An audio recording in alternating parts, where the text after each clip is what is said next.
itself to conducting an audit of the register of voters by 31st March 2022. To the contrary, they arrange it only publicly availed the audit report on its website on 2nd August 2022, which was only 7 days to the elections. In this report, it was noted that the auditors established serious gaps and risk to the electoral process, including numerous cases of change of voter stations without knowledge or approval of the affected voters. Grant of voter update privileges in INBC, IDMs to 14 user accounts and related to voter registration. Reducing the accountability of user activities in the register of voters. Presence of 11 active generic accounts on the MBIS application and the 2 MBIS users with the same logging identification. Risking unauthorized system users, possible interference, change of particulars on the activation of voters in the system. INBC's failure to set up access, decertification, and user activity review process. And INBC was also arranged to have failed to respond to requests by auditors for crucial information. On the integrity of the technology deployed, it was the case for the 7th petitioner that in order to comply with Article 86 of the Constitution and Section 44 of the Elections Act, the technology deployed must be simple, accurate, verifiable, secure, accountable, and transparent. On the simplicity of technology, the 7th petitioner contends that the KIMS kits failed the tests as they were not easily usable by ordinary citizens without expert knowledge. They further assert that INBC was expected to procure and put in place a technology necessary for the conduct of the general election at least 120 days before the election and ensure consultation with the relevant agencies, institutions, and stakeholders. Furthermore, the petitioners arranged that INBC violated its constitutional duty by delegating the design, implementation, and conduct of the KIMS components of the election to a foreign company, Smartmatic International Holdings, BV. As a result, INBC staff and the public did not have full comprehension of the KIMS components. They conclude, therefore, that INBC abdicated and surrendered its role to conduct elections to Smartmatic, and that INBC vigorously fought any attempt to subject Smartmatic's activities to accountability and transparency, including the safeguards required by Regulations 61, 69, and 75 of the Elections General Regulations 2012. In response, INBC has submitted that the electoral system met the constitutional threshold, that all the necessary information was accessed only by the authorized persons. The information was accurate, complete, and protected from malicious modification, either by authorized or unauthorized persons. INBC maintained an audit trail on activities related to information, and that the information was available and could be authenticated through the use of various security features. In further response, INBC contended that they engaged KPMG on 7th April 2022 to conduct an audit of the register of voters, which was submitted on 18th June 2022. In addition, it issued a briefing on the report on 20th June 2022, summarizing the thematic areas therein and disclosing its findings as well as actions taken to remedy the issues identified. It also conducted its annual audit in compliance with Regulations 11 and 12 of the Election Technology Regulations 2017 and a certification of compliance issued to it on 3rd August 2022. INBC relied on sworn affidavits by Michael Uma, Moses Sunkuli, and Hussein Majan on 26th August 2022, which were to the effect that it published the interim report by KPMG on 8th June 2022 and embarked on remedial measures aimed at effecting the recommendations ahead of publication of the final report. It was ascertained that it could not publish the full final audit report, as doing so would compromise the integrity and security of the electoral technology system, considering the provisions of the Data Protection Act, which imposes a duty to protect the data of Kenyan voters. On the other hand, the first and second respondents urged that even if there was failure of technology, it did not vitiate the result of the presidential election.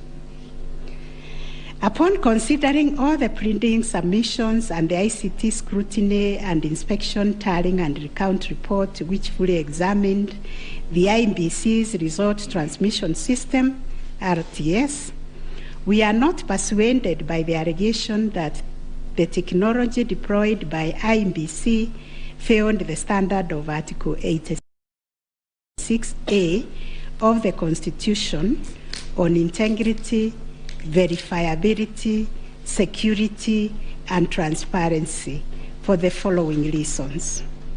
1, whereas it is true that the KIMS kit failed in 235 polling stations, 86,889 voters were granted the right to vote manually, and the requisite forms 32A were duly filed. This happened successfully in Kibwezi West constituency and parts of Kakamega County.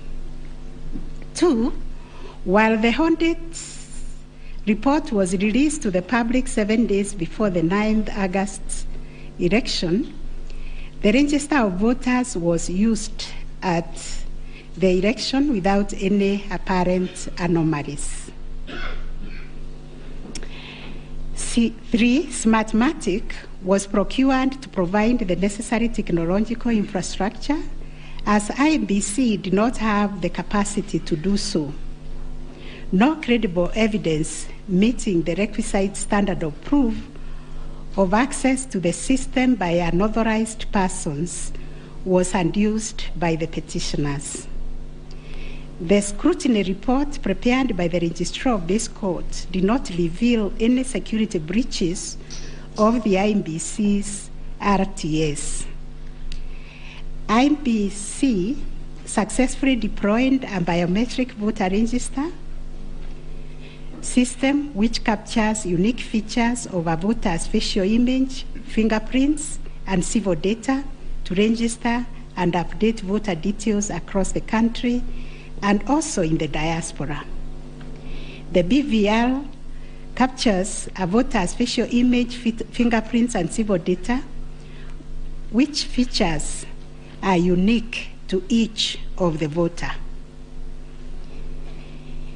In compliance with Section 6A of the Elections Act 2011, INBC opened the register of voters for verification of biometric data by members of the public for a period of 30 days. Thereafter, the register was revised to address issues arising from the verification exercise.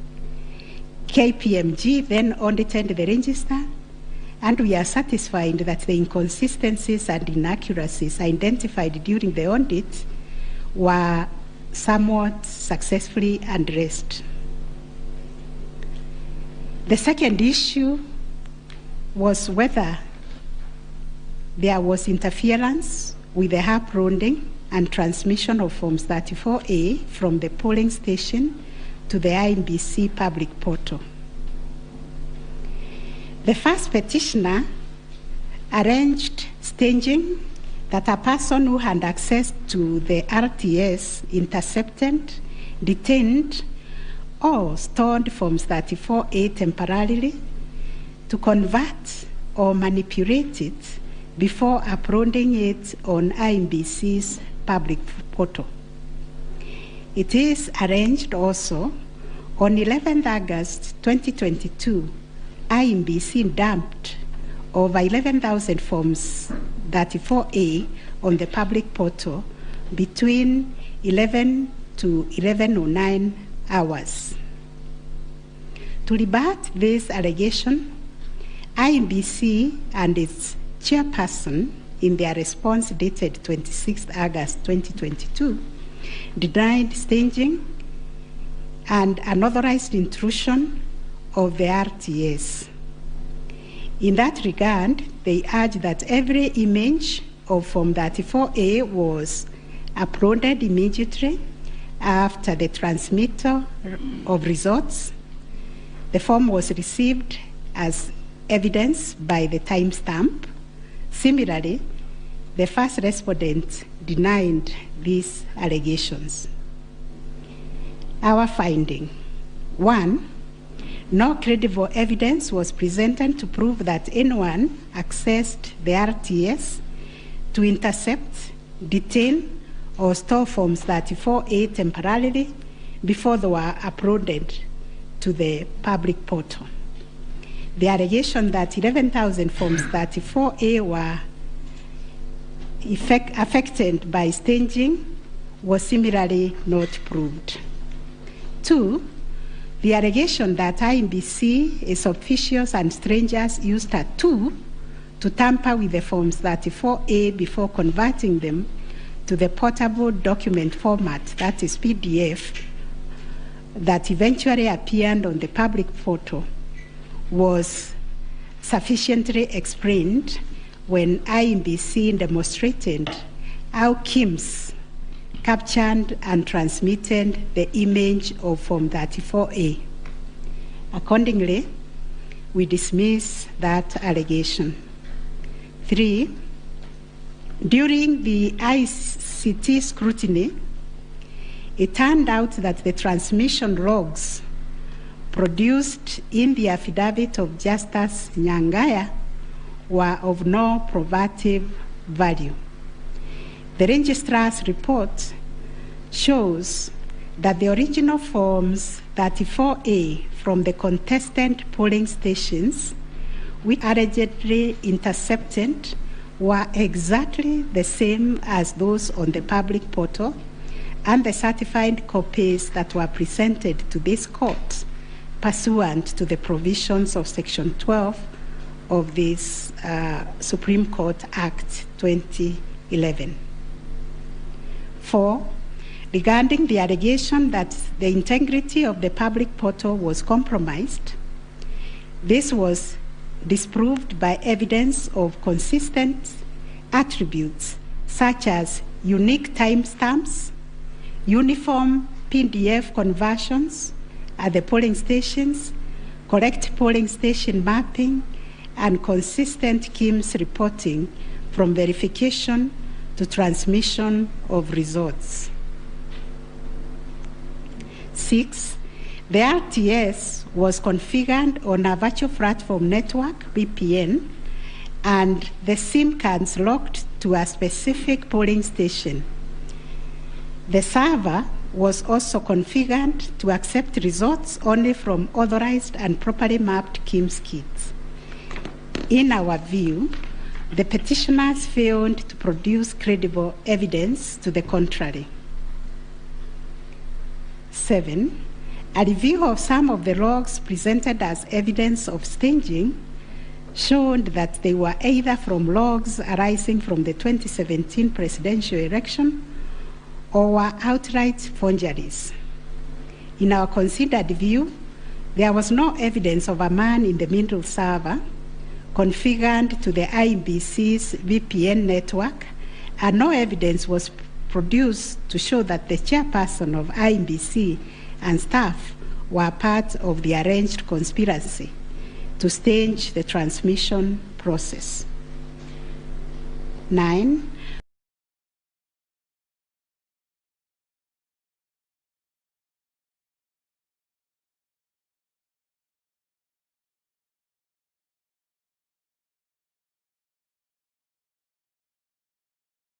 whether there was a difference between Forms 34A uploaded on the IBC public portal and the Forms 34A received at the National Tallying Center and Forms 34A issued to the agents at the polling stations.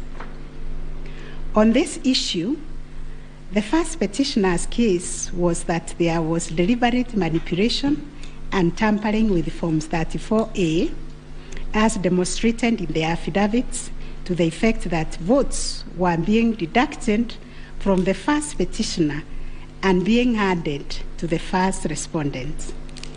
To support this petition, evidence was contained in the affidavits of Honorable Martha Karua, sworn on 21st August 2022, Celestine Anyango Opio, Arnold Ochieng Oginga, and John Mark Githongo, which was sworn also on 21st August 2022, and a further affidavit sworn on 28th August 2022. Dr. Nyangasi also swore an affidavit on 21st August 2022, and so was Martin Papa, to support that allegation of handing and subtraction of votes. On the other hand, IBC and its chairperson urged that all Forms 34A transmitted to IBC portal were not interfered with or manipulated. Further, that the Forms 34A signed at the polling station and issued to the agents were identical to the forms that uploaded on the public portal and delivered to the National Tallying Center at the Bomas. It was contended that in any event, IBC used the original physical Forms 34A to tally, verify, and declare the presidential election results. This court ordered scrutiny of the forms from the 41 polling stations outlined in the affidavit of Celestine Opio to ascertain the allegation of interference. And this is our finding. 1, there were no significant differences captured between the Forms 34A uploaded on the public portal and the physical Forms 34A delivered to Bomas that would have affected the overall outcome of the presidential election. B, no credible evidence was presented to support the allegation that Forms 34A presented to agents differed from those uploaded to the public portal. The report by the registrar of this court confirmed the authenticity of the original forms in the sampled polling stations. The affidavits of Celestine Opio and Arnold Ochieng Oginga, while containing sensational information, were not credible, as the registrar's report confirmed that all the Forms 34A attached to those affidavits and purportedly given to them by the agents at select polling stations were significantly different from the originals certified copies and those on the public portal. The purported evidence of Celestine Opio and Arnold Oginga, sworn in their respective affidavits, are not only inadmissible, but are also unacceptable. It has been established that none of the agents on whose behalf the forms were being presented saw any affidavit, that there is nothing to show that they had instructed both Celestine and Arnold to act for them. Yet the two have gone ahead to depone on matters that are not within their knowledge. This court cannot countenance this type of conduct on the part of counsel who are officers of the court. Though it is elementary learning, it bears repeating that affidavits filed in court must deal only with facts which an opponent can prove of his own knowledge, and as a general rule, counsel are not permitted to swear affidavits on behalf of their clients in contentious matters like the one before us, because they run the risk of unknowingly swearing to falsehood and may also be liable to cross-examination to prove the matters deponed. We must remind counsel who appear before this court, or indeed before any other court or tribunal, of the provisions of sections 113 and 114 of the Penal Code, that swearing to falsehoods is a criminal offense, and two, that it is an offense to present misleading or fabricated evidence in any judicial proceeding. Section 114 of the Penal Code states, and I quote, "Any person who swears falsely or makes a false affirmation or declaration before any person authorized to administer an oath or a declaration upon a matter of public concern, and at such circumstances that the false swearing or declaration, if committed in a judicial proceeding, would have amounted to perjury, is guilty of a misdemeanor." One of the most serious losses an advocate may ever suffer is the loss of trust by judges for a long time. Such conduct amounts to interference with the proper administration of justice. The contents of the affidavit of John Mark Githongo, which may contain forgeries, are also dismissed for not meeting the evidential threshold. Those averments contain no more than incredible and hearsay evidence. No admissible evidence was presented to prove the allegation that Forms 34A were fraudulently altered by a group situated in Karen under the direction of persons named in the affidavit and video clip attached to it. As a matter of fact, these two affidavits amount to double hearsay and incapable of being proved at each of the rears. We turn to Form 34A for Gasharaigo Primary School, which was sensationally presented by Madam Judy Soweto, advocate, to show that one Jose Kamango accessed the RTS and interfered with the result contained therein. This also turned out to be no more than hot air, and we were taken on a wild goose chase that yielded nothing of probative value. The Kim's kit relating to Songonyo Primary School, which bore the same serial number with another, was admitted by INBC as an inadvertent manufacturer's error. We are also satisfied that the two kits and other identifying features that were markedly different, including the timestamps and polling code, and therefore nothing turns on this anomaly. Therefore, to the question whether there was a difference between Forms 34A uploaded on the IBC public portal and those received at the National Tallying Center and those issued to the candidates' agents at the polling station, we have found none. Issue number 4, on whether the postponement of gubernatorial elections in Kakamega and Mombasa counties, parliamentary elections in Kitui, Rural, Kachiriba, Rongai and Pokot South constituencies, and electoral ones in Nyaki West, in North Imenti constituency, and Kwanjenga in Embakasi South constituency, resulted in voter suppression to the detriment of the petitioners, and especially in petition number 5 of 2022. It is common knowledge that INBC postponed elections for various seats during the general elections of 9th August 2022 due to mix-up of ballot papers in the above-named electoral units.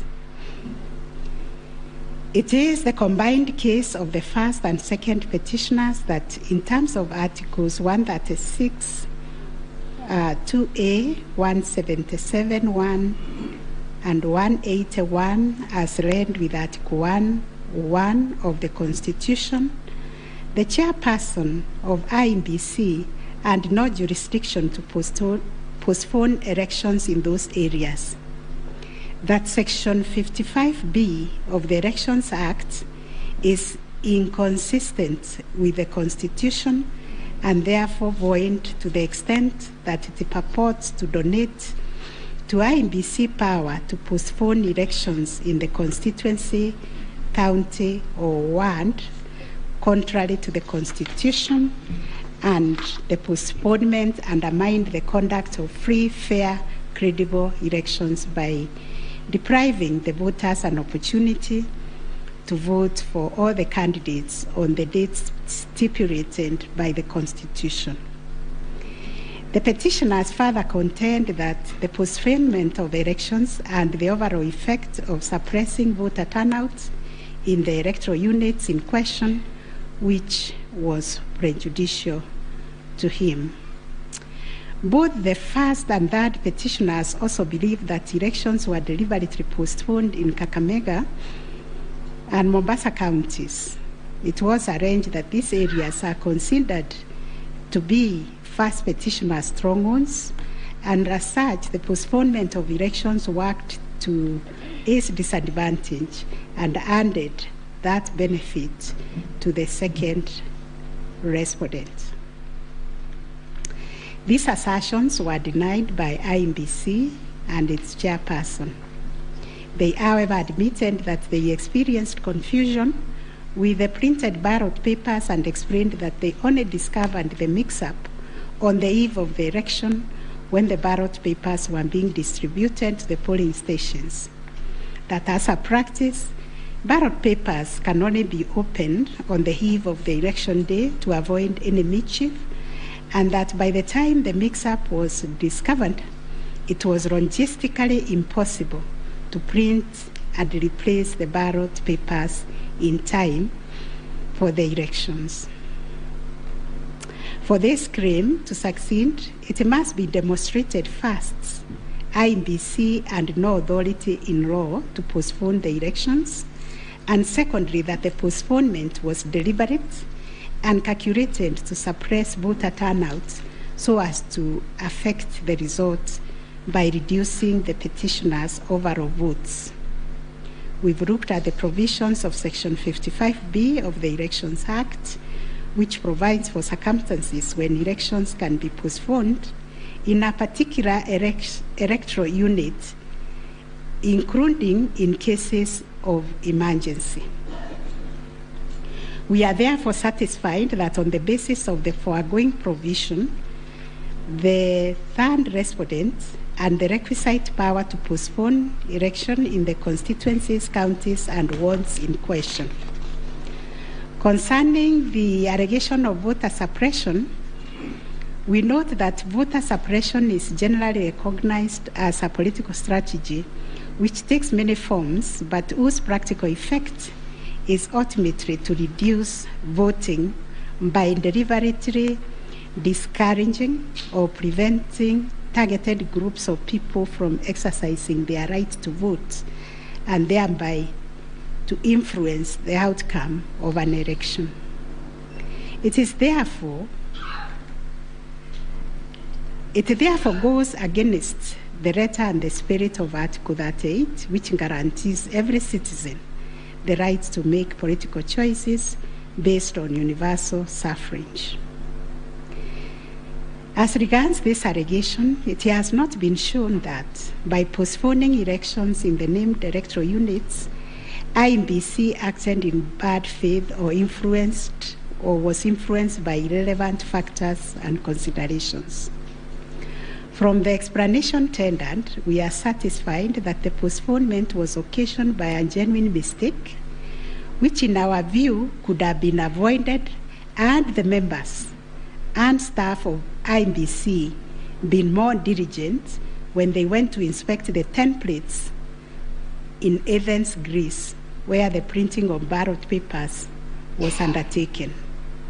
In the absence of any empirical data, we cannot find a basis upon which to conclude, as a matter of fact or evidence, that the postponement affected voter turnout, as a consequence of which the first petitioner alone, as a presidential candidate, suffered disadvantage.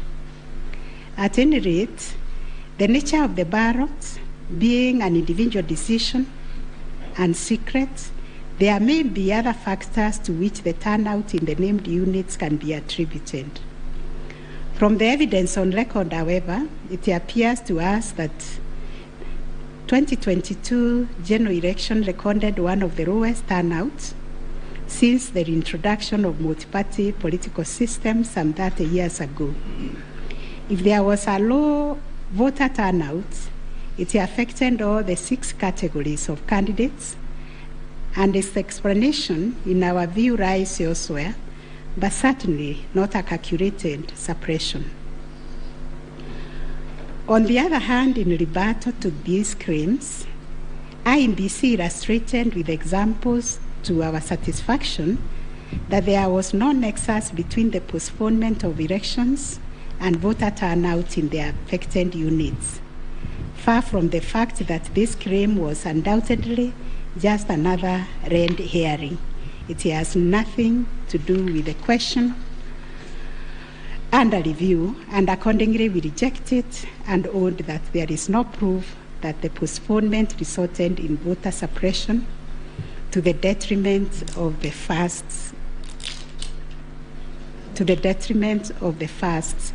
petitioner. Whether there were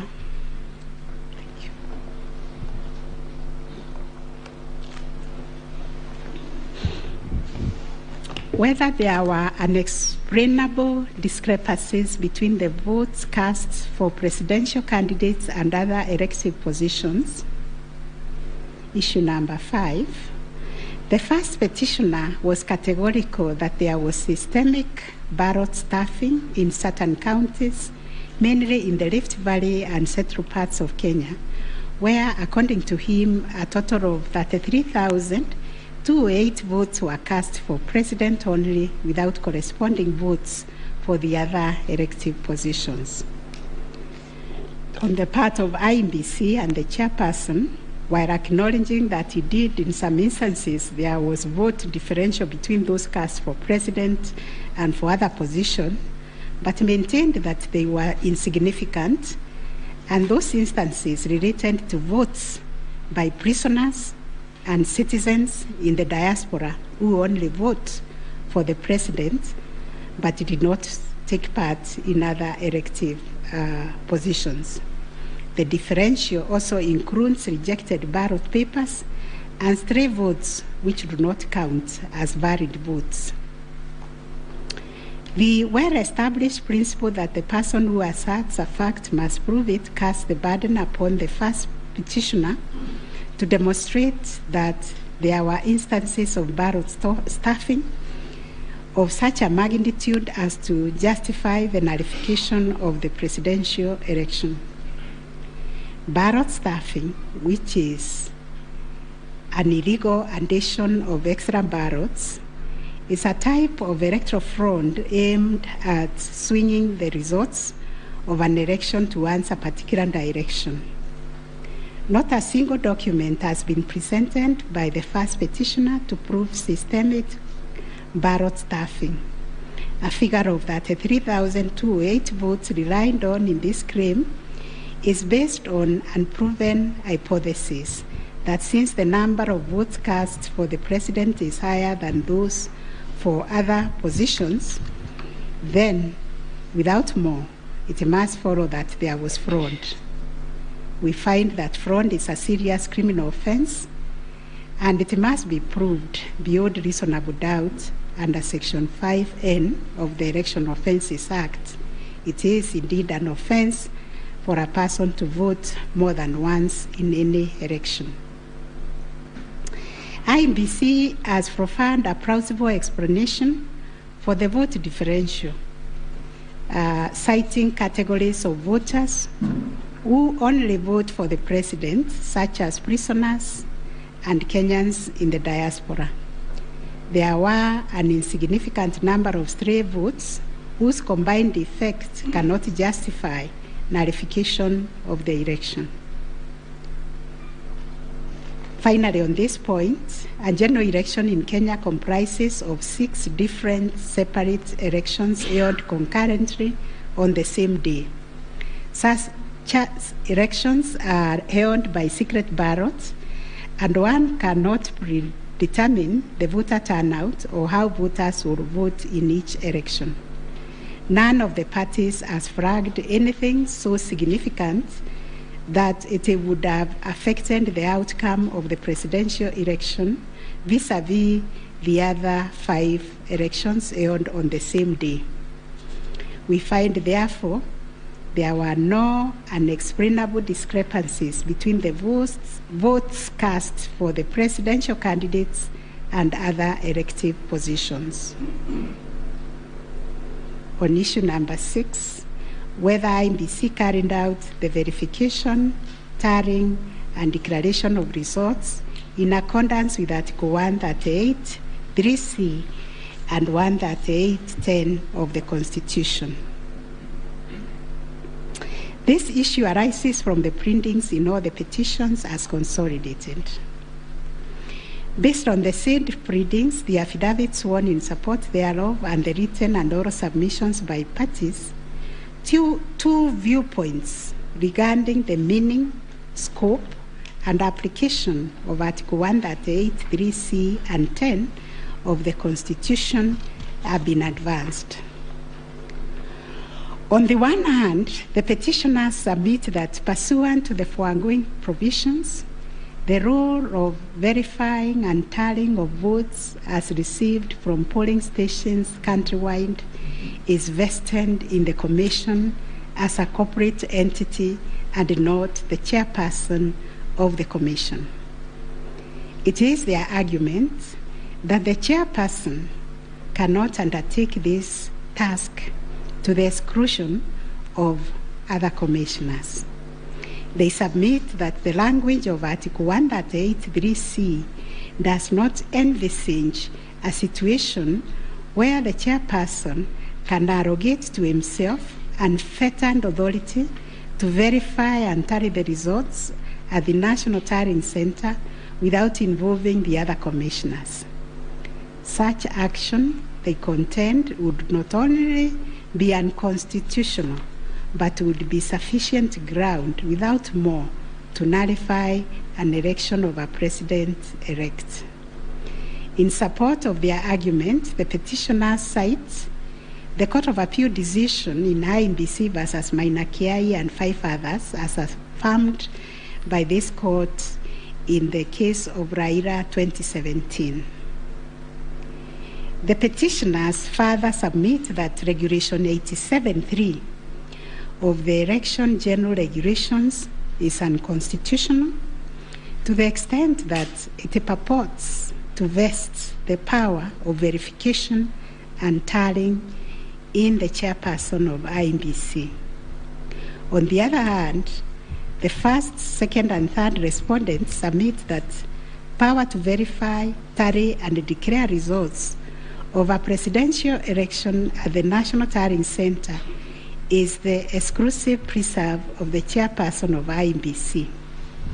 According to them, there is nothing unconstitutional about Regulation 87.3 of the Elections General Regulations. The said regulation the respondents submit makes no mention of commissioners other than the chairperson. At any rate, the respondents argue that 138(3)(c) of the Constitution does not envisage a situation where it is the commissioners who personally undertake the task of verifying and tallying the results as entered into the thousands of Forms 34A. Such an undertaking would be humanly impossible, they submit. For good measure, the respondents submit that Section 11A of the INBC Act provides that the chairperson and members of the Commission are responsible for the formulation of policy and strategy of the Commission and oversight. In their view, the Act does not contemplate a situation where commissioners would be directly involved in the verification and tabulation of presidential election results.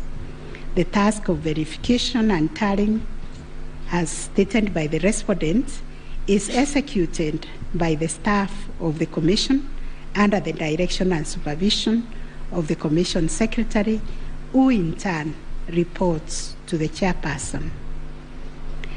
As to whether the chairperson acted unilaterally in verifying and tallying the presidential election results at the National Tallying Center, the petitioners claim that he did. This is what happened. It is the petitioner's case that the chairperson published an illegal Gazette Notice number 4956 of 2022, in which he designated himself as the presidential returning officer, a position unknown in law and the Constitution. Having done so, the petitioner states that the chairperson proceeded to conduct the verification and tallying process to the exclusion of other commissioners, each of whom he had assigned verifiable roles and related to the verification and tallying exercise. On his part, the chairperson of INBC submitted that although he has the exclusive authority to verify and tally the presidential election results as received at the National Tallying Center, he did involve the other commissioners in the exercise before eventually declaring the final results. He submitted that he did this in the spirit of teamwork. The chairperson of INBC states that indeed the 4 commissioners were involved in the preparation of the 9th August general elections from the time of their swearing into office all the way to the verification and tallying of results at the National Tallying Center until they withdrew from the exercise just when he was set to declare the final result. Having considered all the parties' submissions, we find that pursuant to Article 138(3)(c) of the Constitution, the power to verify and tally presidential election results as received at the National Tallying Center vests not in the chairperson of INBC, but in the Commission itself. The latter carries out this exercise through its secretariat staff, technical personnel, and any other persons hired for that purpose under the oversight and supervision of the chairperson and the other members of the Commission. In line with this court's decision in Raila Amolo Odinga versus another versus INBC and 2 others, as reported in 2017 Kenya Law Report, popularly known as Raila 2017, and the Court of Appeal decision in INBC versus Maina Kiai, we also find that the chairperson cannot arrogate to himself the power to verify and tally the results of a presidential election to the exclusion of other members of the Commission. Indeed, Article 138(10) of the Constitution, although the power to declare the result of a presidential election after verification and tallying is vested in the chairperson, he does so only as a delegate of the Commission. Consequently, to the extent that Regulation 87.3 of the Elections General Regulation purports to vest the power of verifying and tallying presidential election results as received at the National Tallying Center solely on the chairperson to the exclusion of other members of the Commission, the same is contrary to and inconsistent with the provisions of the Constitution.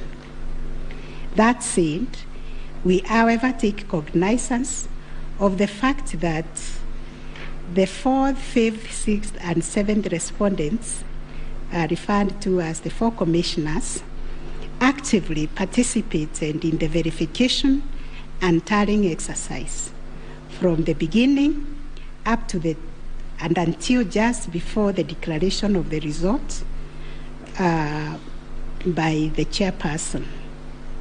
They took turns announcing the results as verified and tallied, and were present and active during the actual verification and tallying at Bomas. An example is when one of them, Justice Nyangaya, stood on the podium to announce to the public results and also announced an adjustment that had been occasioned by errors of tabulation. The events of 15th August 2022, therefore, came as a surprise. As the public waited for the chairperson of INBC to declare the final results, sporadic violence broke out at Bomas. The violence swiftly was contained by the security forces, but there was unexpected drama as 2 different factions of the Commission began to emerge. Kenyans found themselves watching an appalling split-screen scenario on their television sets.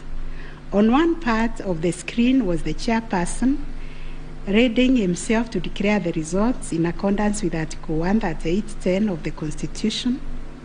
On the other part of the screen were the 4 commissioners on the runs of the Serena Hotel, Nairobi, from where they announced that they would not own the results that were soon to be declared by their chairperson. The 4 commissioners informed the public of their rejection of the yet-to-be-announced results, terming them opaque due to the manner in which the chairperson had been conducting the verification and tallying exercise. In his affidavit dated 25th August 2022, Justice Nyangaya averred that the chairperson's actions during the tallying and verification exercise at Bomas made it difficult to ascertain the total number of votes cast and the actual number of votes attained by each candidate, so as to enable him authoritatively state the Commission and declared accurate results. All the petitioners have anchored their arguments for the nullification of the 9th August presidential election in Taharia on the walkout from the Bomas by the 4 commissioners. They contend that by rejecting INBC's results on grounds of opaqueness of the verification and tallying process, they called into question the credibility of the entire election. They further submitted that being in the majority out of the 7-member commission, their view should prevail and the election should be nullified. It is the petitioner's argument, therefore, that a dysfunctional commission cannot deliver a credible election. We note that apart from their 11th hour denunciation of the verification and tallying process and their averments regarding the conduct of the chairperson, the 4 commissioners have not placed before this court any information or documents showing that the elections were either compromised or that the result would have substantially differed from that declared by the chairperson. Critically, they have not explained why they participated in a verification process when they knew that it was opaque up until the last minute. Indeed, at the Serena Hotel press briefing, the 4 commissioners acknowledged that thus far the entire election had been managed efficiently and credibly. The chairperson on his part did not make matters any better by maintaining a stoic silence, even as things appeared to be falling apart. All this, in our view, points to a serious malaise in the governance of an institution entrusted with one of the monumental tasks of midwifing our democracy, an institution that obviously needs far-reaching reforms, of which we shall say more in our detailed reasons. But are we to nullify an election on the basis of a last-minute boardroom rapture, the details of which remain scanty and contradictory between the chairperson of the commission and some of its members? In the absence of any evidence of violation of the Constitution and our electoral laws, how can we upset an election in which the people are participating without hindrance, as they made their political choices pursuant to Article 38 of the Constitution? To do this would be tantamount to subjecting the sovereign will of the Kenyan people to the quorum antics of INBC. This we cannot do. Clearly, the current dysfunctionality at the Commission impugns the state of its corporate governance, but does not affect the conduct of the 2022 election. In view of the foregoing, we are satisfied that, notwithstanding the divisions apparent between the chairperson and the 4 commissioners, INBC carried out the verification, tallying, and declaration of results in accordance with Article 138(3)(c) and 10 of the Constitution. Issue number 7, whether the declared President-elect attained 50+1 of all the votes cast in accordance with Article 138 of the Constitution.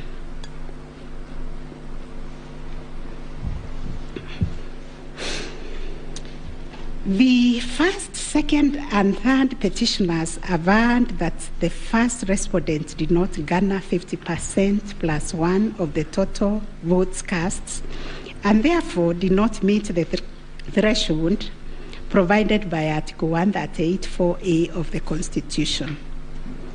They anchored their claims on the basis that in order to determine whether a candidate has attained 50%+1 of the votes cast, this ought to be calculated based on the total number of votes cast, excluding rejected votes. They argued that 50% of 14,353,165 votes, in their view, were the variant votes cast, which amounted to 7,176,582.77 votes. They therefore contended that by attaining 7.176141 votes, the first respondent did not meet the constitutional threshold to be declared president-elect. Supporting the claim that the first respondent did not meet the 50+1 constitutional threshold was the sixth petitioner. His contention was founded on the backdrop of a press briefing issued by the chairperson of INBC after the official closure of voting on 9th August 2022. According to the sixth petitioner, the chairperson of INBC announced that the voter turnout was 65.4% of the total number of registered votes based on the verification of the KIMS kits which were functional during the process of voting. In addition, the sixth petitioner urged that the voter turnout of 65.4% did not include some 238 polling stations where the KIMS kit had malfunctioned, necessitating use of the manual register. It was therefore urged that the minimum number of votes cast could not be less than 14,466,779. Additionally, that this number was bound to increase once the number of votes from the areas that used the manual register were included. The sixth petitioner further claimed that a summation of the minimum number of votes cast and untallied manual votes would represent the actual voter turnout. In challenging the declaration made by the chairperson of IBC, the sixth petitioner warned that the final tally, published in Form 34C, only accounted for 14,326,641 votes cast, including some 113,614 rejected ballots. The sixth petitioner contended that this tally did not factor in some 140,138 votes cast using the manual register. The sixth petitioner computed this number by subtracting 14,326,641 declared votes cast from 14,466,779 generated by the sixth petitioner as representing 65.4% of the voter turnout. Referring to the tallies in Form 34C, the sixth petitioner summed the number of votes cast for each candidate as follows: Raila Odinga, 6,942,193; William Ruto, 7,176,141; Wahiga Mwaura, 31,987; and George Wajakoya, 61,969, adding to a total of 14,213,027. He then added 138,000 arranged to be unturned votes, and this yielded a total of 14,353,165 total valid votes, which the sixth petitioner used to compute the percentages garnered by each candidate as follows. William Ruto, according to him, garnered 49.9%, Raila Odinga 48.3%, Wahiga 0.22%, and Wanjakoya 0.3%. It is on this basis that the sixth petitioner grounded the claim that none of the candidates met the constitutional threshold as set out in Article 138(4)(a). IBC and its chairperson disputed the sixth petitioner's claim. They submitted that the declaration of results is based on the number of people identified as having voted on the KIMS kit and not the total persons on the voters' register as arranged.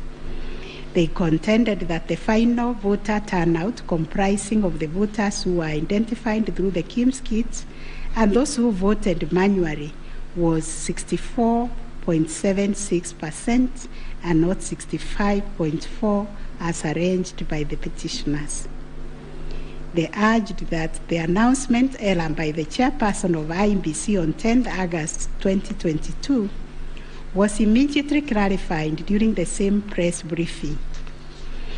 And evidence of this correction was provided to this court in an affidavit of the first and second respondents in Presidential Election Petition number 7 of 2022.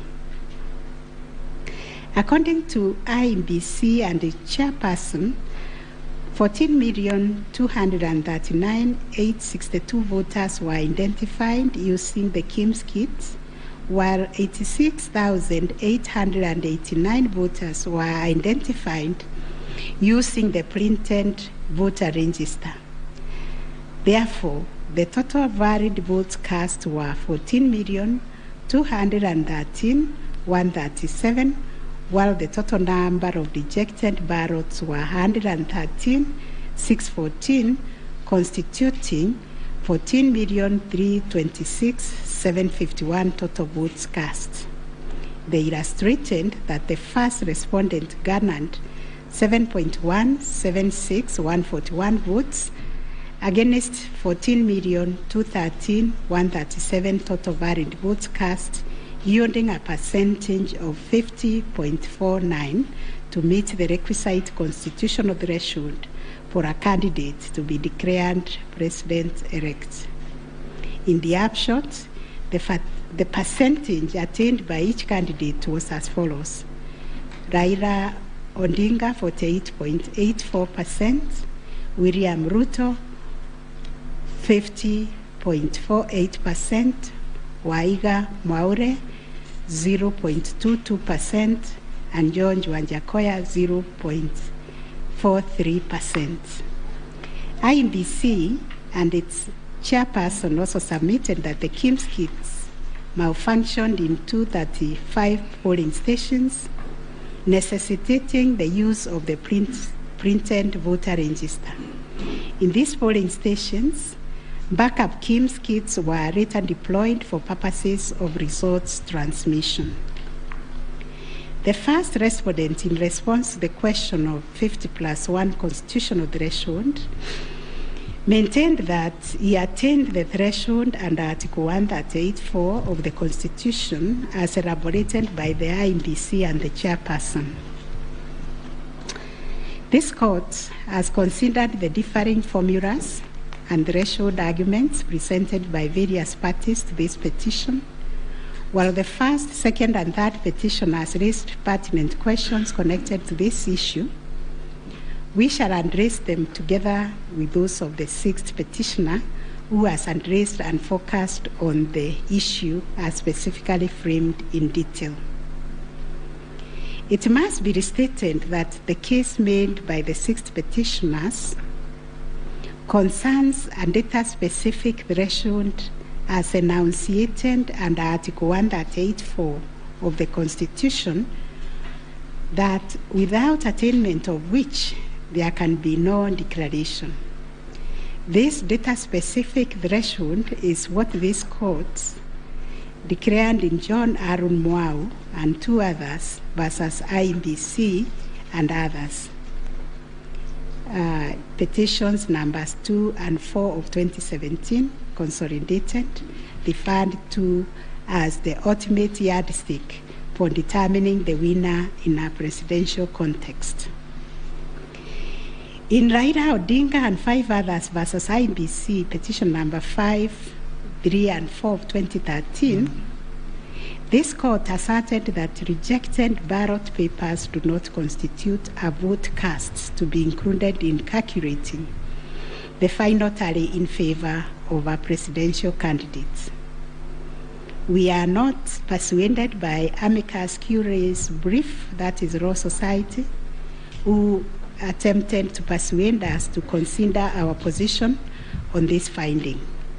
We reiterate that rejected votes cannot be taken into account when calculating whether a presidential candidate attained 50% plus 1 of the votes cast in accordance with Article 138(4) of the Constitution.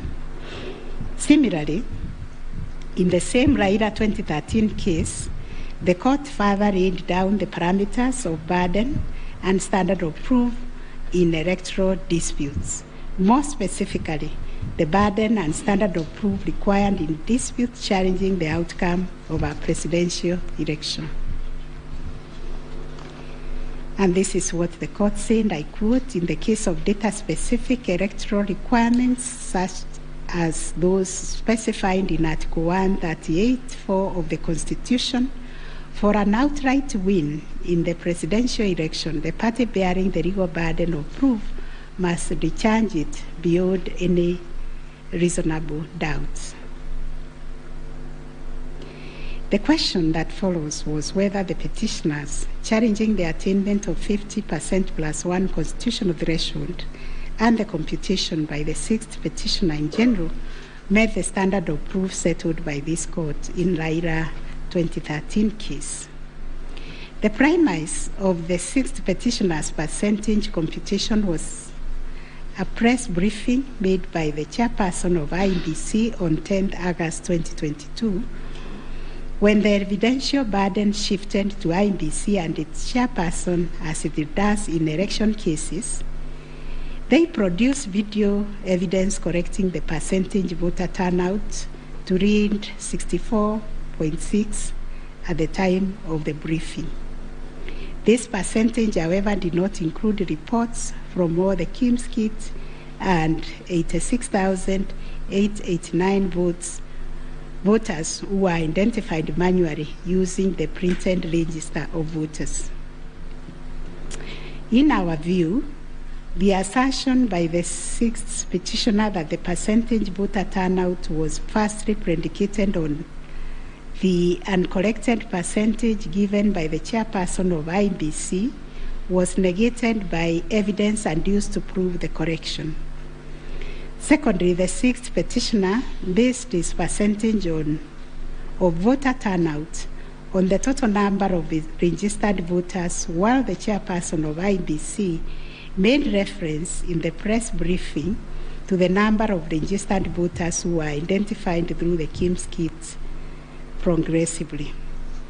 The sixth petitioner also asserted that rounding off of votes cast in a presidential election as a means of assessing the threshold under Article 138(4) of the Constitution kills and bars voters, which is illegal and unconstitutional. We have deliberated on this proposition and found that it is not mathematically sound and that the rounding off done by INBC and its chairperson was correct. Consequently, we find that the petitioners did not provide a watertight case to warrant the setting aside of the results of the presidential election on the basis of not having met the threshold provided under Article 138(4)(a) of the Constitution. On the voter turnout, therefore, we find that the formula predicated on the number of voters identified through Kim's kits progressively and used by INBC and the chairperson to generate a percentage of 64.76% was correct. Having settled the issue of voter turnout, we must ask ourselves whether in the making of the declaration, the chairperson of INBC applied the formula in Article 138(4) of the Constitution, which is total votes cast less rejected votes divide by 2 must always give 50% plus 1 vote. Given the numbers that were presented to us by INBC and the chairperson, this will translate to 14,213,137 divided by 2 plus 1, which makes 7.106,569. The question that must inevitably follow is whether this formula, when applied, will confirm that 7,106,569 votes is less than 7.176,141, which represents the number of votes received by the first respondent. We find that it is, as such, on the basis of the foregoing formula and from the numbers provided by INBC and its chairperson and the declaration by the chairperson of the president-elect on 15 August 2022, It is our finding that the declared president-elect attained 50% plus 1 of all the votes cast in accordance with Article 138(4) of the Constitution. Issue number 8, on whether there were irregularities and illegalities of such magnitude as to affect the final result of the presidential election.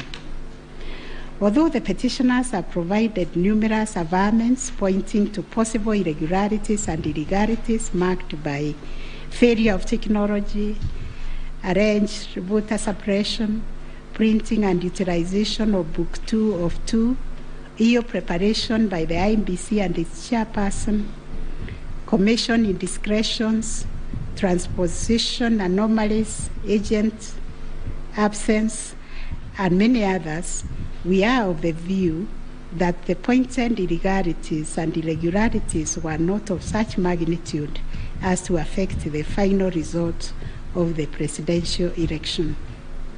We will delve deeper into the details of this issue in our recent judgments. Last issue, what reliefs and orders can the court grant? Under Article 163(3) of the Constitution, it is provided that the Supreme Court will have A, exclusive original jurisdiction to hear and determine disputes relating to the election of the office of the President arising under Article 140. And Article 140 provides, I quote, a person may file a petition in the Supreme Court to challenge the election of the President-elect within 7 days after the date of the declaration of the results of the presidential election. 2, within 14 days after the filing of a petition under Clause 1, the Supreme Court shall hear and determine the petition, and its decision shall be final. If the Supreme Court determines the election of the President-elect to be invalid, a fresh election shall be held within 60 days after the determination. In exercising its jurisdiction pursuant to these provisions, the court sits as an election court with a mandate to determine the validity or otherwise of the election of the President-elect.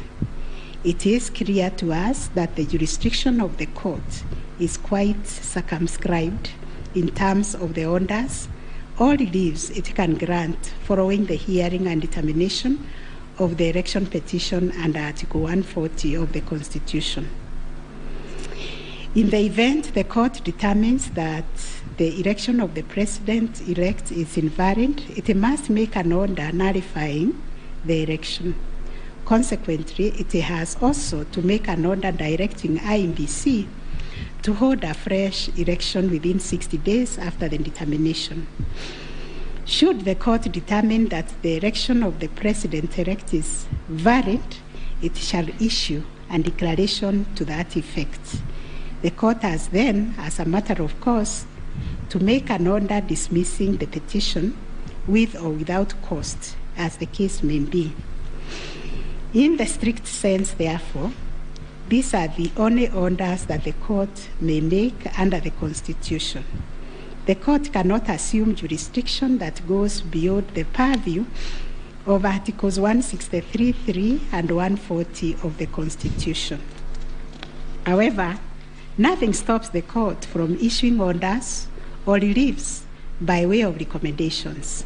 Indeed, since 2013, this court has issued many recommendations arising from the determination of 3 petitions challenging the election of the President-elect.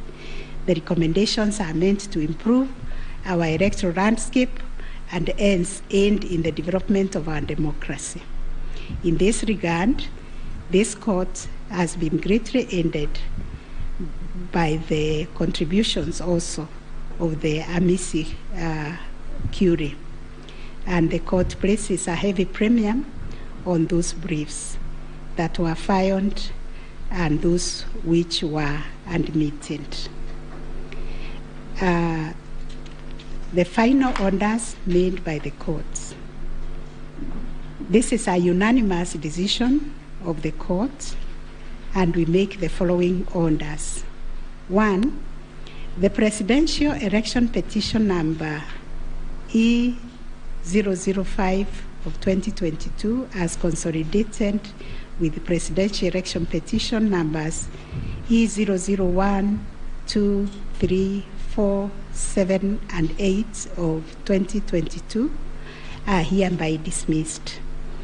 As a consequence, we declare the election of the first respondent as president-elect to be varied under Article 143 of the Constitution.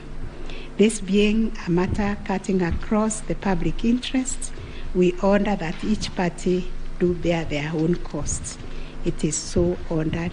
And finally, the court has asked me to also acknowledge, although we'll do it in the long draft, the enormous contribution made by counsel in these proceedings, and also the orderly way the counsel, all the advocates and parties conducted themselves.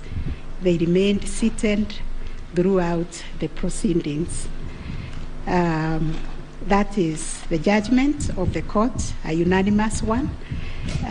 We shall issue a media summary to help the media summarize the case. I think that is all. Thank you very much for coming.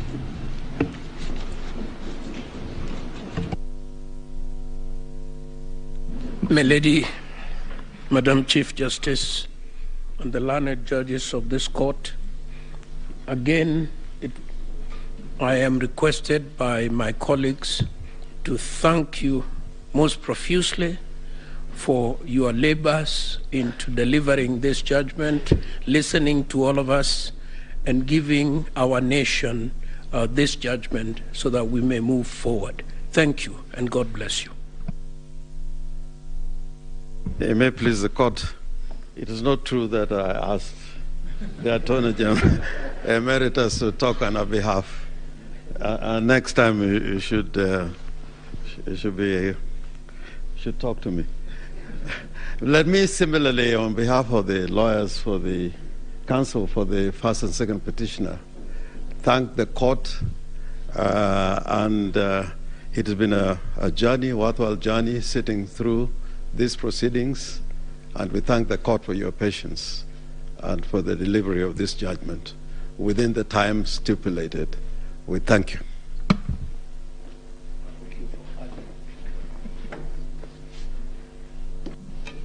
Madam President, members of the court, I wish to request just a couple of minutes for the chairperson of the Law Society of Kenya to make a few remarks in appreciation of the work that the court and Kenyans have done on this exercise, if you allow.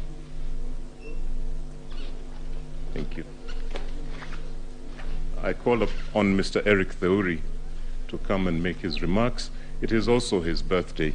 I would have sung happy birthday for him.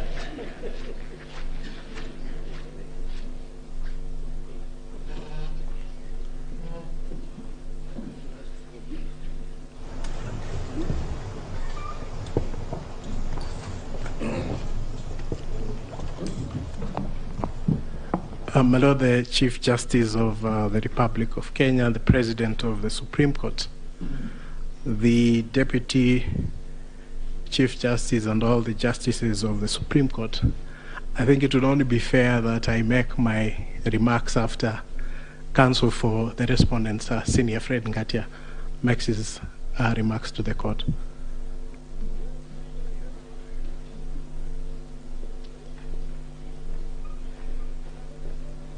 Madam Chief Justice, thank you very much.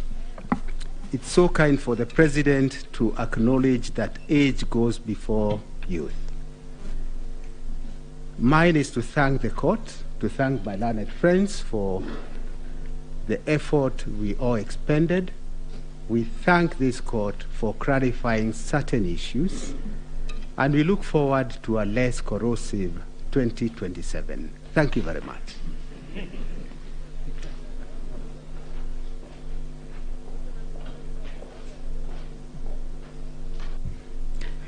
Madam Chief Justice, Madam Deputy Chief Justice, it's so nice to have two madams at the same time, and members of the court. Since there are only men talking, I decided that I should become a woman and talk. It's become too much of a male affair in here. But on behalf of I think we were the third petitioner, I wish to thank you, and you've clarified the Regulation 87.4, which I was feeling very passionately about, that it was unconstitutional from what I've heard. But thank you very much for the time you spent, and we do apologize if at times we looked like hooligans. I mean, you have said we behaved well, but we didn't behave as well as we should have. But thank you very much for your time and for delivering this judgment.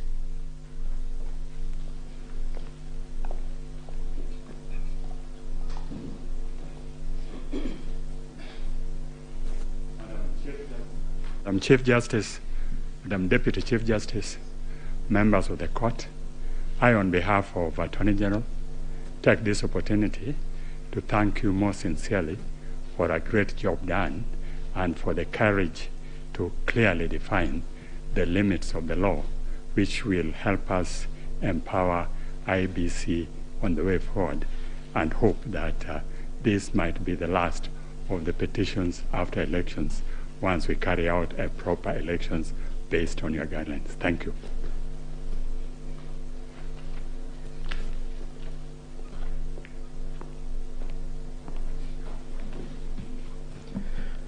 The Chief Justice and the Justices of the Supreme Court, on a light note, my members would be extremely worried if we take the submissions of Senior Counsel Orengo that this should be the end on account of fees. But Baleli, the Chief Justice, on behalf of the Law Society and all the members of the society, we wish to, first of all, take this opportunity to thank the court in the manner in which it has conducted these proceedings, extremely efficient, especially in light of the really short and strict timelines that you've had. But the management of the proceedings, the manner in which the court adopted a somewhat inquisitorial nature to the conduct of these proceedings is something that as a society we have noted, and we wish to commend the court. And we do hope that the other courts, as they determine any petitions, election petitions that would go before them, will similarly adopt such inquisitorial attitude, so that we try and really enrich the process that these proceedings intend to achieve. Secondly, I wish to also thank the council, all the advocates who have appeared before you.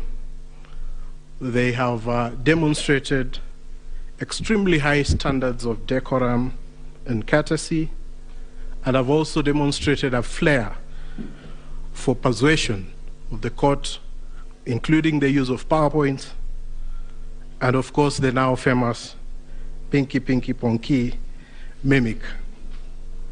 But all that really, I'm sure, has demonstrated, especially to the younger members of the society, how to conduct themselves before the court and how to really prepare a persuasive brief. And we thank all the advocates who appeared before this court for the good work that they have done. And of course, as a society, we feel extremely proud that they have been able to raise the profile of the advocates in this country a notch higher from their presentation. So, my lady and my lord, it's not lost to us that at the end of these proceedings, and once we are able to get your judgment after 21 days, that it is democracy and the Kenyan people who are the winners. The decision today, in a way, validates the choices that were made by the Kenyan people on on the 8th of August, and they also help to build confidence in the institutions that manage the elections and the court.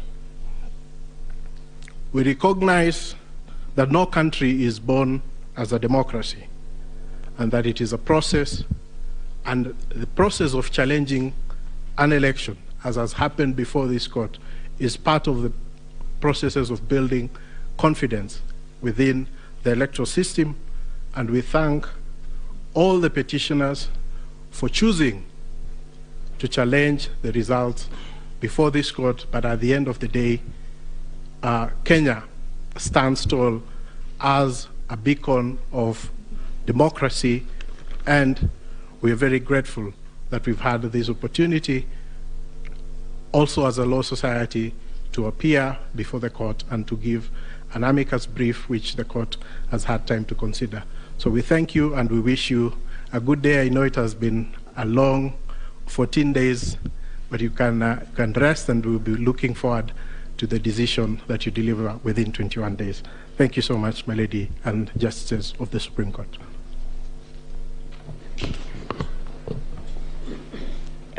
Thank you, Mr. President. I have been asked by the President of our court to react to your submissions, and in so doing, I am obliged to say that we are truly humbled by the statements that you have just made. More humbled because those statements come from both sides of the divide. And thank you for appreciating what we have to do within a very short while.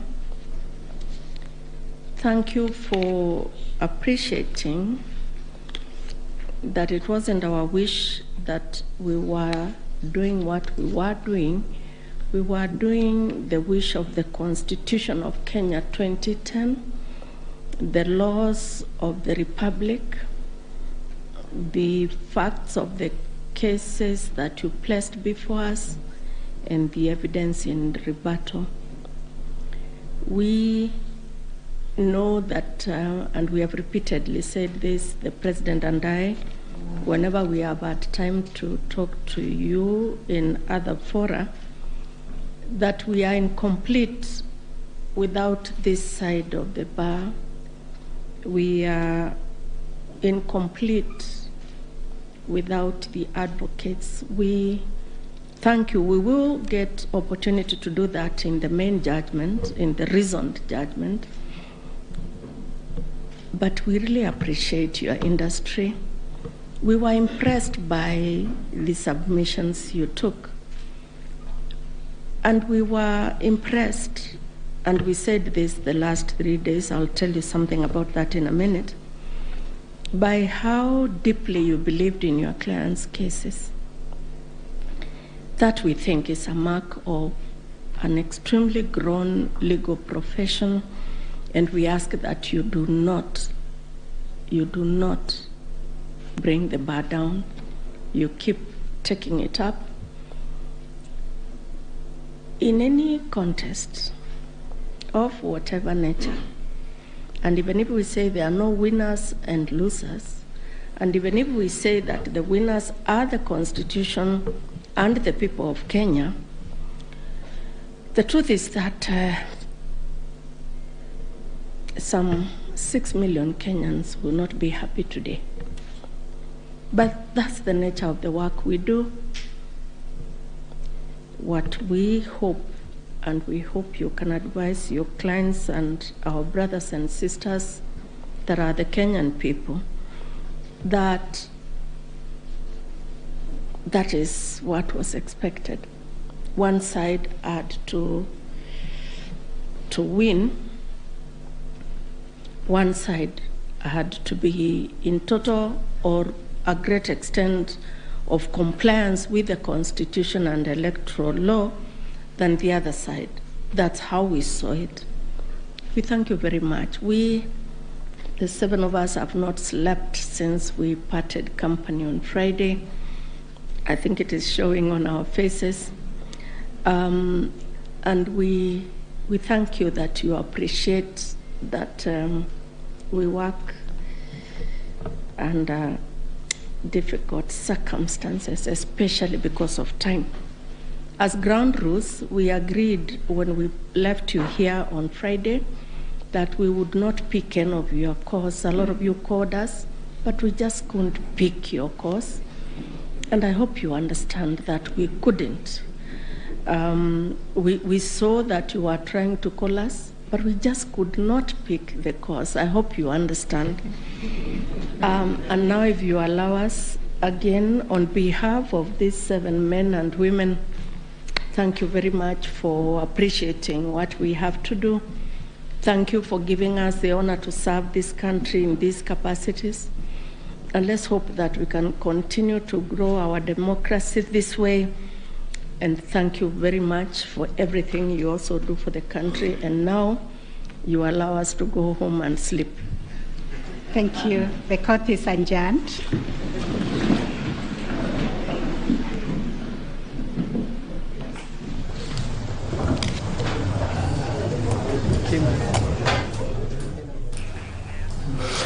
Very well, there you have it. William Samoei Arap Ruto is officially Kenya's 5th president after that win. His win was affirmed by the apex court there. They say once you've cleared the bush, you cannot hide it in it anymore. Well, the apex court judges have cleared the 9 bushes that were standing between William Ruto and his win, and given the clean bill of health to the Independent Electoral and Boundaries Commission. While there are some issues here and there at the IEBC, yes, but that did not warrant the annulment, and they have affirmed that democracy and Kenyans are the winners.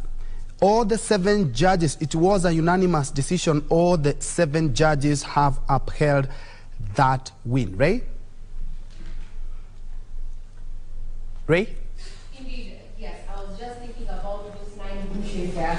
And there was one of the issues that rather came out, and this one we actually even saw. We actually saw... Yeah, indeed, William Ruto is the president-elect, and as soon as he is sworn in next week on Monday, then he officially gets into the Kenyan history books as Kenya's 5th president. That is after all the 7 judges said yes, indeed. And talking about bushes or the petition, the final orders being the presidential petition has been dismissed. The election was valid and carried out in a manner that was free, fair, and verifiable. And as you can see from the pictures on your screen live from Uasin Gishu, Yosonyeri, and Milimani, and let me correct myself there, the swearing in will be next week on Tuesday. As you can see, jubilation in Nyeri, the yellow colors, the people there, the UDA colors, the UDA logo there, people celebrating the win. It's not anything different from the picture above, that is in Uasin Gishu. As you can see there, people had to brave the heavy rain, the heavy downpour in Uasin Gishu to ensure that they listen keenly to one of their own, William Ruto, hailing from that county. And as I had alluded to earlier, is that all the 9 issues have been dispensed with. And talking about the technology failing and integrity verifiability, that has also been dismissed. Actually, one of the key issues that all Kenyans we were looking at is the 50+1, and from what the judges have talked about there, giving us calculated and verified reports say that yes, indeed, William Ruto did hit the 50%+1 as required by the law. And also, did the irregularities affect the final outcome? Yes, indeed, there were here and there, but that did not warrant the irregularities did not warrant the annulment of that presidential election. Was there interference, transmission of Form 34A, uploading of Form 34A? No evidence presented, according to the 7 judges, interfere to show interference on the form before or during the uploading. That has also been dispensed. And also they're talking about the postponement of the election in 8 electoral units. That has also been acted upon, and said it was a genuine mistake, and IEBC should have examined the template, but it was not a calculated move to suppress voters in the 8 electoral units. Another issue that has been dispensed with is whether the IEBC tallied verified results as required in Article 138.3 and 138.10 of the Constitution. Yes, indeed, they did that. Right? Now, some of the issues there, and I'd want us to zero in on that one of the fifth, actually the number 5 of the issues, whether there were unexplainable discrepancies between the votes cast for the presidential candidates and other elective positions. This is an issue that has perennially been questioned whenever we've had presidential petitions. We saw this happen in 2013, we saw this happen in 2017, and also now in 2022. But now issue number 6 on the conduct, and this heavily lied on the conduct of the IEBC as the agent that was in charge, or in as far as oversight is concerned, whether IEBC carried out the verification, tallying and declaration of results in accordance with Article 138.3C and 138.10 of the Constitution. Here we had the 7-judge bench actually go further to even issue a recommendation, and I'd want to paraphrase there with the CJ, the Chief Justice Makopiyo, saying that there are far-reaching reforms required of the IEBC, and thus pointing at serious grievances in as far as governance of the IEBC is concerned. However, no information shows that the election was compromised, and also questioned the participation of the dissenting 4 commissioners there, questioning why they participated up until the last minute. And very curiously there, she further pointed out and said that it was a last minute, an 11th hour boardroom rapture. I'd want to bring in the views of our lawyer here, Gibson Gisore, in regard to that particular issue, the verification, tallying and declaration of results, and the implications it has therein into the conduct of the IEBC and also the conduct of the chair. These have been adversely mentioned by the petitioners and now the judges while actually doing the pronouncement of the verdict therein. So what is your take in regard to that, Gisore? Regina, I think first, before I go into into answering your question, let me congratulate William Ruto the 5th, because that is now a momentous occasion for the country, because there has been an issue. We have been through this electioneering period for the longest, now that we have a president-elect, substantive. Now, talking about a president-elect, our viewers, what you're seeing on your screens is live pictures from the current residence there. We are also having live pictures from the, that is Nyeri jubilation, as you can see, Kenyans celebrating now the Supreme Court there, unanimously upholding the election of William Ruto as the 5th president. He's currently William Ruto president-elect. We expect that the swearing-in is going to take place within 7 days after this particular judgment has been made. That makes it effectively September 13th. That is Tuesday. On your split screen there, you're having different views there. We have Nyeri there in celebration. We are having sights and scenes also from current residents, and we are also having pictures from Uasin Gishu County, County 2, 027 there, and in Eldoret. Seemingly a calm crowd there celebrating that particular decision by the IEBC, by the Supreme Court there, upholding the election of William Ruto as president-elect. His swearing-in ceremony will be on the 13th of September, 7 days after the pronouncement there by the 7-judge bench there, led by none other than Chief Justice Makopiyo. 9 issues were brought forth, and they failed the test of time, so to speak, to have a nullification of his election there. Now, Gisora, you were giving your opinion in regard to the impact. Yes, as I was saying, I want to congratulate William V. Now, sorry, let me interject there. Let's have a listen in to lead counsel, senior counsel, and Governor-elect Siaya James Orengo there in Mani. Are we all right?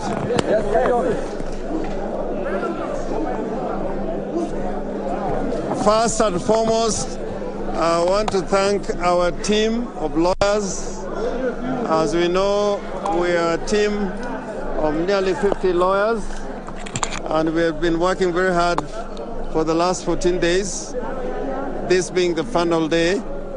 Secondly, we want to thank our clients, the petitioner number 1, Raila Amolo Odinga, petitioner number 2, Martha Karua, and other eminent persons in this team, including Senior Counsel Stephen Kalonzo Musyoka, for having their trust and confidence in this team of lawyers to prosecute their case in petition number 5, which has been consolidated with other petitions, and put their case before the Supreme Court. I want to say without a fear of contradiction that we do not agree with the decision of the Supreme Court. Like Al Gore, I will say we accept the decision, but we do not agree with it. And I'm saying this as a seasoned practitioner that courts sometimes make mistakes which have to be corrected over time. Courts make political decisions.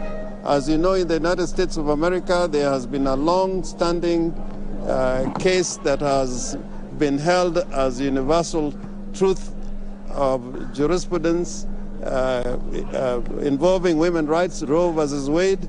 It took them 50 years to overturn that case because of a Republican Congress and a Republican president and a Supreme Court that was basically appointed by Republicans. And therefore, I want to say, yes, in accordance with the law, we got to accept this decision as the law of the land. But I think it is a very ideological decision. I think there are a lot of what was said in the judgment, and we'll have time when that judgment comes out to put out a critique. But all it means is that in our jurisprudence, the petitioners will always have a big burden to carry when you have an electoral commission which is not open and transparent. The best way for this court to have made a decision was with the servers to be fully opened and all the election materials be placed before the court, as would happen in a case where justice has to be rendered.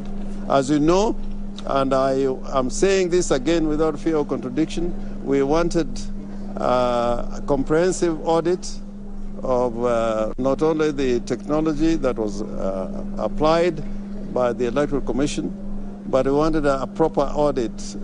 Although time was of the essence, but I think we had sufficient time to carry out a proper audit, including looking at the issue of the foreign intruders, the Venezuelans, which you'd notice the court avoided in making any comment about those intrusions and invasions of the system, the technology, the IT structure.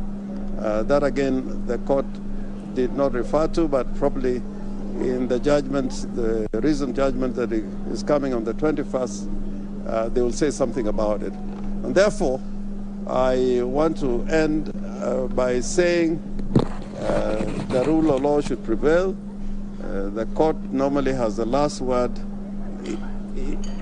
in making a statement as to what is the law of the land. But as citizens who are sovereign, we're entitled to disagree, and disagree very vehemently.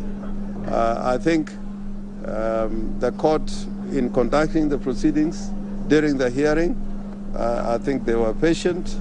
They listened to us. It is only the outcome that we do not agree with. Finally, I think our clients, the two petitioners, Raila Amolo Odinga and Martha Karua, may be addressing another press conference, but we are happy to talk to you on this issue. And have a watertight case, but we saw them talking about forgeries and wild goose chase. Did that surprise you? No, I mean forgeries. When the DCI, the Director of Criminal Investigations, what do we put before the court? A lot of it was from an agency of government. I didn't see them talking about similar incidents in matters concerning the Independent Electoral and Boundaries Commission. That's why I was saying it was a little ideological. They were looking for things on which to destroy our case, but similarly not taking sufficient time to look at what happened on the other side. And that will be another story for another day. Would you admit you might not have been well prepared for this case? We were very well prepared. What are the I think compared to 2017, we were a lot more well prepared. What would be the 2 or 3 points of mistake that you say the court might have made mistake on that? Fundamental. In 50% plus 1, I think they were ideological. We are using the baseline of total registered voters in the land as against those who turned out to vote. If you read any legal material on what should be a turnout, including the Black's Law Dictionary, turnout is normally based on the registered members in a country as against those who turn out to vote. So there are so many other examples we can take up. What is your take, given you lost on all grounds? Yeah? On all the key 8 issues you lost. The issues that the court formulated, but we're quite happy to live with it and talk about it another time. Philip, would want to say something? Just on the idea that we lost on all 8-9 points, we find it incredible that that could be the holding of the court. In more than several of those cases, we had overwhelming evidence. As my senior counsel, Mr. Orengo, says, the servers were not opened. The involvement of the Venezuelans for a full month before, half a month before the elections and up to the 16th of August was not explained. No, it wasn't even offered. We perhaps are a little distressed on the over-reliance of a registrar's report that has no input from us. That report was completely silent on the failure to open the servers. The servers, repeat, the servers have all the answers. The exact role, we provided evidence that the Venezuelans were downloading documents, creating documents, and generating documents. None of that was touched. But as my colleague says, we hope they'll address all this in the final judgment. As somebody has said, it's incredible that we could lose on all points and they could win on all points. But as Senior has explained, it's probably the ideological aspect of this judgment. Are you still confident on the 21st it will be a different one? No. They have tied their hands. They can't get out of it. They have given their final decision. It's now a question of them finding the reasons for those findings and justifying them. It's not always easy, but I think they have some time to do it. The other thing that I found a little bit disturbing is the presentation of the Form 34A by somebody I really respect as an advocate, Julie Soweto.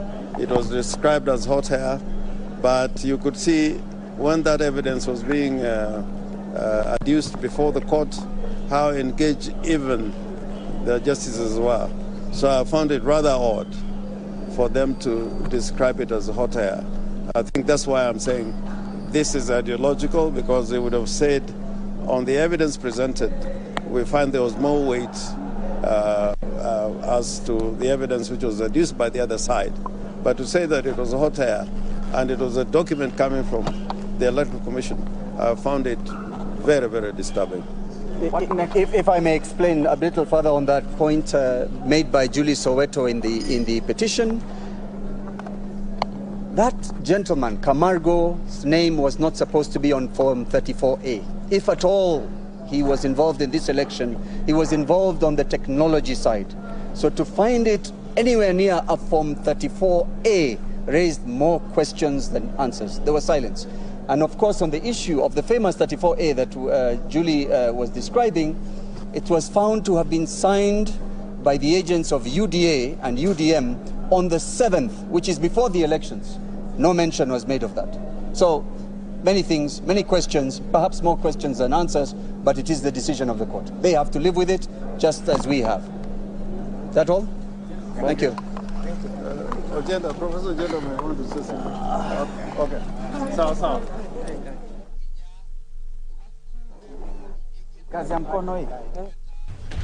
Well, that is the first press conference held by the petitioner's lawyer, Raila Odinga's lawyers. They are led by Senior Counsel James Orengo and Philip Murgor. And as I said, is that they are opposed to that judgment. Let's hear what the Nyeri governor has to say in regards to the same, but we will be crossing over there to know exactly their sentiments or sampling some of the sentiments of leaders. As you have seen, Uasin Gishu is packed, as you can see on your screen.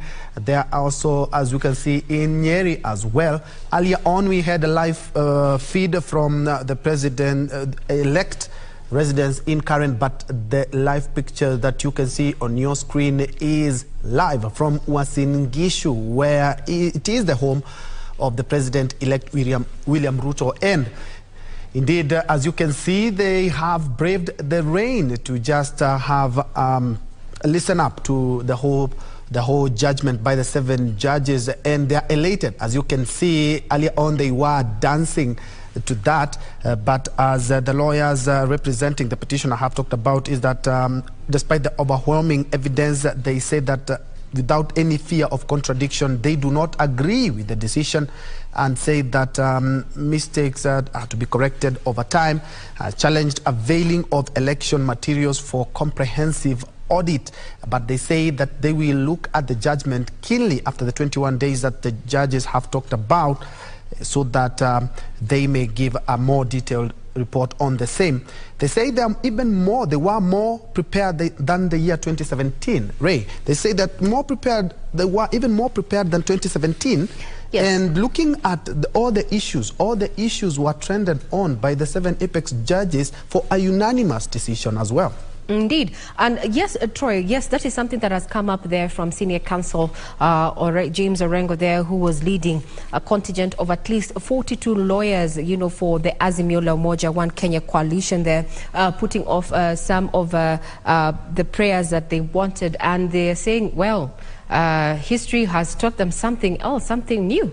In as much as they were prepared, well, it did not go their way, and they have picked that issue that all they have not even have had a single win or reprieve in all the 9 issues that the Supreme Court judges were making a decision on, and they said they even had some quite weighty evidence in some of the prayers that they sought. Remember, the question is, one of the issues was whether there was interference in the uploading of the transmission of the Form 34A from the polling stations to the IEBC public portal, this being the second issue that was they were seeking to have a judgment all. However, according to the Supreme Court judges there, who are unanimous in their decision that saw the upholding of William Ruto as president-elect, that no credible evidence was presented to show interference, as well as the judges went further to just say that even with the findings of the scrutiny of 14 polling stations, there was no evidence, and that all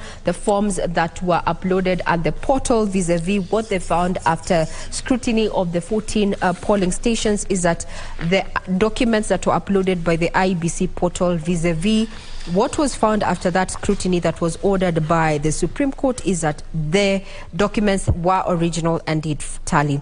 Then also they said that another issue that took is that whether there were unexplainable discrepancies between the votes cast for the presidential candidate and other elective positions, while declaring the judgment there that are reading out the judgment is that yet this is an Martha Koome there said that this was an unproven hypothesis and there were no significant, rendering them insignificant discrepancies to have the 7-judge bench annul or rather nullify the election of William Ruto as president-elect in the August 9th polls. Those are just some of the live pictures of what is happening in various parts of the country, including Nyeri, Uasin Gishu, and a bit of CBD there. We'll be having a listen into what is happening in Karen, where we understand that leaders under the UDA, the Kenya Kwanza coalition there are meeting, having a meetup there, lunch, and maybe we are expecting that President-elect William Ruto is going to be addressing the leaders therein as well as the public, being his first address officially after the judgment that has been delivered there by the Apex Court there. Now, among the issues that came up was, for determination was the issue on the verification, tallying and declaration of results at Troy there. And this bordered on also the conduct of the IEBC as an oversight body when it comes to matters of election, as well as the conduct of the commissioners